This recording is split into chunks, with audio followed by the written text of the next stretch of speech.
Ouais,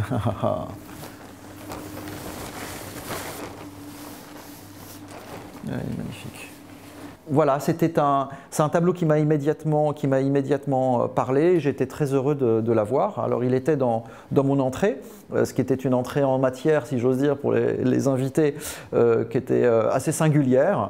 L'histoire d'un collectionneur, l'histoire d'une collection, c'est quelque chose qui est en évolution.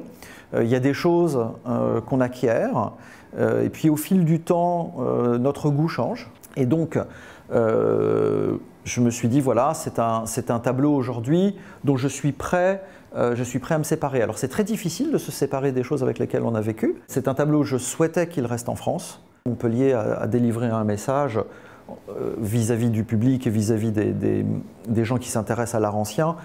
Clairement, nous aimons la peinture baroque napolitaine. Ça a été vraiment exprimé dans les choix d'acquisition, dans les choix d'exposition.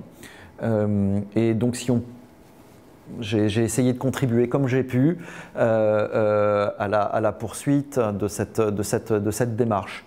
Et il me semble que c'est un tableau quand même qui est très fort. Et ça me ferait vraiment très plaisir si le tableau pouvait devenir une icône, c'est peut-être un grand mot, mais j'ai envie de dire un tableau important qui attire le public en se disant tiens, on va aller à Montpellier, on va aller voir le grand Judith et Holoferne.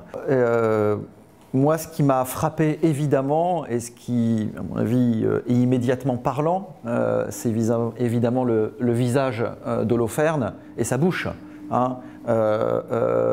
Cette bouche qui est presque difforme, hein, quand on la regarde, elle est vraiment très grande, extrêmement grande.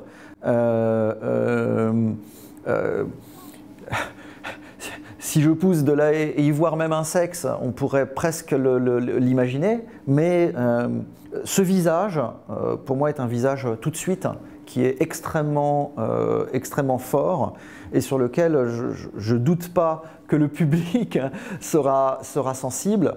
Et bien sûr, le contraste entre une sorte de tranquillité, si j'ose dire, de Judith, qui est pourtant en train d'avoir un geste d'une très grande violence, d'une immense violence, et donc une étrange tranquillité par rapport à un Holoferne, lui, qui est pris de terreur et de souffrance.